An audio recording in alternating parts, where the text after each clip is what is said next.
On est en 1653, après une période très trouble en France, puisqu'on sort de 5 années de guerre civile, la Fronde.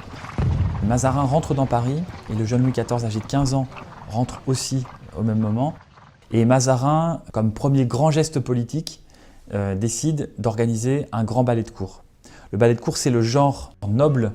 qui précède l'opéra. On est 20 ans avant le premier opéra français. Et c'est un genre qui réunit beaucoup de danse, de poésie, de musique,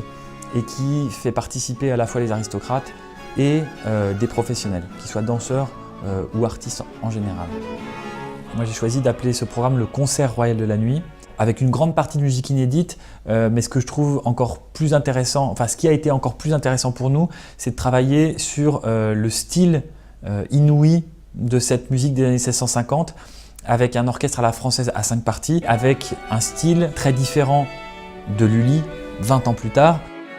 On a utilisé des instruments à cordes avec des petits archets à la française, donc avec un son très direct, des familles de vent avec des sonorités pré-baroques, un fonctionnement aussi par famille d'instruments, famille de violon, de viol, de flûte, de hautbois, de luth. Et puis la dernière chose, c'était on s'est donné